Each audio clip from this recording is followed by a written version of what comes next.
The ghost who solved her own murder, the Greenbrier mystery.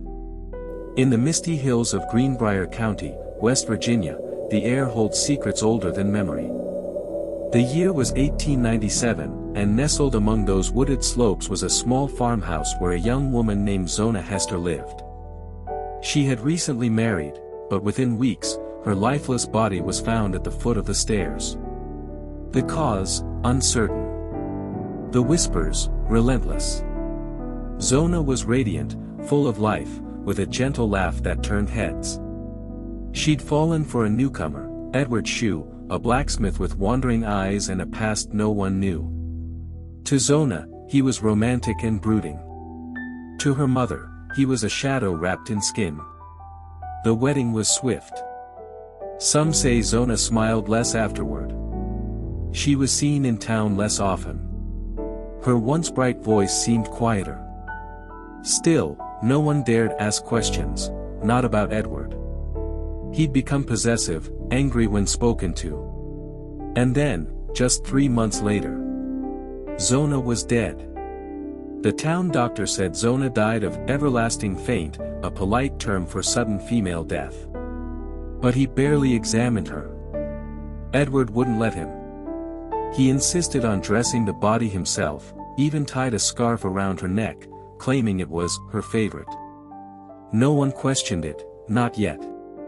But Zona's mother, Mary Jane, knew something was wrong. Zona had been healthy, vibrant. And her death made no sense. Mary Jane began to pray, night after night, asking for answers. Then, as the wind howled through the trees, the dreams began. For 4 nights in a row, Zona came to her mother in dreams. Her skin was pale, her voice faint, and her head, turned all the way to one side. "Mama," she whispered, "he killed me. He broke my neck." Each night, the ghost twisted her head, and each time, Mary Jane awoke in tears. Mary Jane didn't go to the sheriff, she went to the county prosecutor. She walked for miles, her shawl soaked with morning frost. When she arrived, she stood before the authorities and said, "My daughter's ghost came to me. She told me he broke her neck. Exhume her. You'll see." At first, they dismissed her, until Dr. Knapp confessed he hadn't properly examined the body. He'd been pushed away, by Edward. That changed everything. The authorities gave in. Zona's body would be exhumed. And her mother, would finally have answers.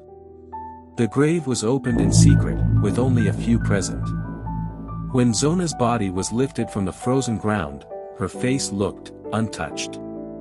Her neck, however, told the truth. Windpipe crushed. Ligaments torn. And the bones, snapped completely. The ghost hadn't lied. Edward Shue was arrested the same day. He didn't run. He didn't cry. He just nodded once and said, "They'll never prove it." But when they looked into his past, the horror deepened. He'd been married before.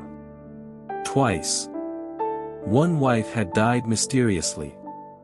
The other had fled for her life. By the time the trial began, the story had already spread across the country. Reporters called it, "The Ghost Who Testified." Crowds packed the small courtroom, hoping to see the woman who claimed a spirit had revealed the truth. And when Mary Jane took the stand, the room fell silent. She told them everything, the dreams, the twisted neck, the ghost's pleas for justice. The defense tried to mock her, but Mary Jane's voice never trembled. She wasn't speaking for herself. She was speaking for her daughter, from beyond the veil. The prosecutor never used the word ghost in his case. But the injuries Mary Jane described, long before the autopsy, matched perfectly. It wasn't what she dreamed that convinced the jury, it was the undeniable truth inside her story. Zona's broken neck didn't lie. Edward sat through the testimony unmoved. He never once looked at Mary Jane. He never said Zona's name. But behind those cold black eyes was a man who'd killed before, and believed he could get away with it again. The jury saw him for what he was. On July 11, 1897, the jury delivered their verdict, guilty of murder in the first degree. Edward showed no emotion as the sentence was read. Life in prison. Mary Jane didn't cry. She simply bowed her head and whispered, "Thank you, Zona." Edward was sent to Moundsville prison, where the walls were cold and the men colder. He never confessed. Never showed remorse. But he never walked free again. In 1900, just 3 years later, he died behind bars from an unknown illness. Some say Zona finally found him. Zona was buried on a quiet hill in the Soul Chapel Cemetery. No headstone marked her grave for many years, only the whispers remained. People came from towns over to see where the girl who spoke from death was laid to rest. Some say her ghost still lingers on foggy nights. Years later, a marble stone was finally placed over Zona's grave. It reads, "In memory of Zona Heaster Shue.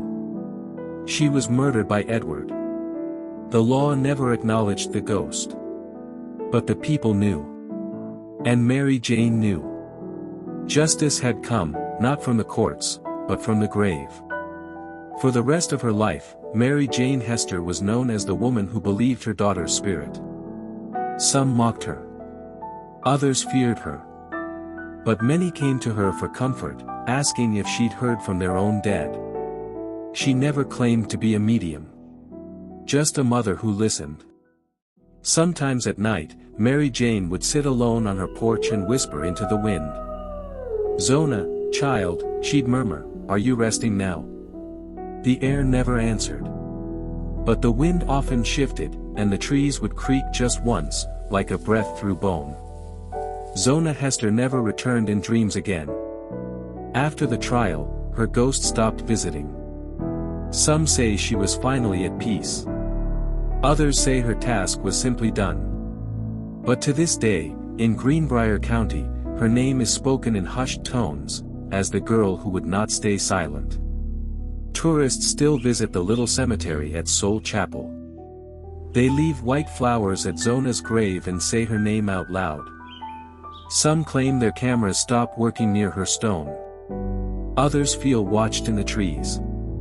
Whether ghost or legend, Zona is still there, listening. The story of Zona Heaster Shue was passed down through generations, more than a ghost tale, a testimony. Justice, delivered by a daughter's love and a mother's faith. The courts didn't need to believe in spirits. They only needed to listen. No other American murder case has ever officially credited a ghost for helping solve it. Zona's death became the only time in U.S. legal history where a spirit testimony sparked an exhumation and conviction. It wasn't fantasy, it was evidence. From the other side. Some skeptics say Mary Jane imagined it all, a grieving mother desperate for answers. But how did she know about the crushed windpipe, the twisted vertebrae, before any autopsy? The truth didn't come from science. It came from something older, and colder, than the law. The old house where Zona died no longer stands. Storms took it years ago. But some nights, people say they still hear footsteps on an invisible staircase, a soft cry behind the trees, and a voice on the wind that says, "Mama, I told you." Justice doesn't always arrive in a courtroom. Sometimes, it walks the line between waking and sleep, whispering truths that no one wants to hear. Zona didn't rest until someone listened.